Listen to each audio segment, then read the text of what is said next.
Magandang umaga po. Narito na po ang magiging lagay ng panahon ngayong araw ng Martes, November 12, 2024. At latest update sa bagyong Nika.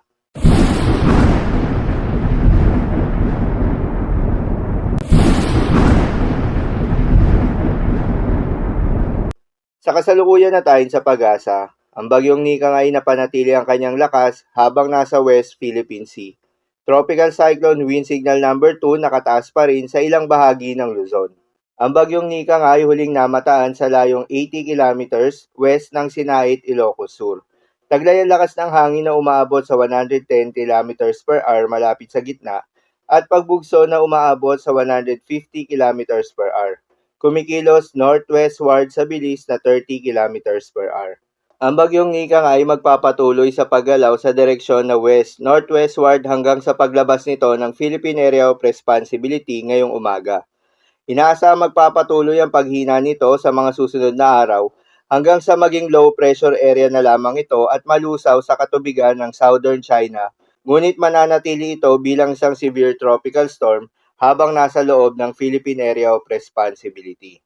Samantala, yung bagyo na binabantayan sa labas ng Philippine Area of Responsibility ay lumakas pa nga bilang isang severe tropical storm.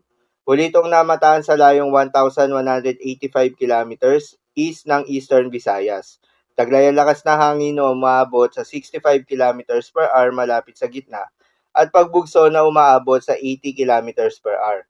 Kumikilos westward sa bilis na 35 kilometers per hour. Sa ngayon nga ay wala pa itong direktang epekto sa anumang bahagi ng ating bansa. Ngunit inaasahan na napapasok ito ng Philippine Area of Responsibility ngayong umaga at tatawagin itong bagyong Ophel.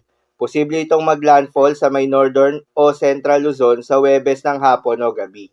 Inaasahan na patuloy ang paglakas nito habang papalapit ng ating bansa at inaasahan na isa na itong typhoon category bago ito maglandfall. Paalala lamang po na ang mga nasabing forecast ay posible pa pong magbago. Kaya naman patuloy lamang magantabay sa mga update nating ilalabas at ng pag-asa.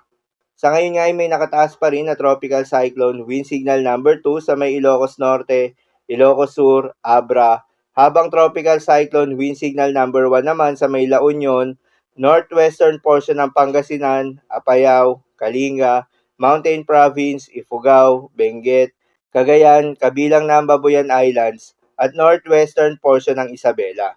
Asahan rin ngayong araw ang heavy to intense rains sa Ilocos Norte at Cagayan, habang moderate to heavy rains naman sa may Apayao, Kalinga, Mountain Province, Abra, Benguet, Ifugao, Isabela, Ilocos Sur, La Union at Batanes. Dahil din sa northeasterly surface wind flow, inaasahan ng malakas na pagbugso ng hangin sa mga nabanggit na lugar lalo na sa may Ilocos Sur, La Union, Pangasinan, Batanes, Cagayan, kabilang na ang Babuyan Islands at Isabela.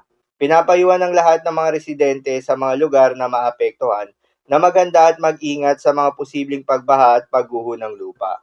Para naman sa magiging lagay ng mga dagat baybayin, ayon sa pag-asa ay may nakataas pa rin tayo na gale warning sa mga seaboards ng Ilocos Norte, Ilocos Sur, La Union, Cagayan, kabilang na ang Babuyan Islands, Isabela at Aurora.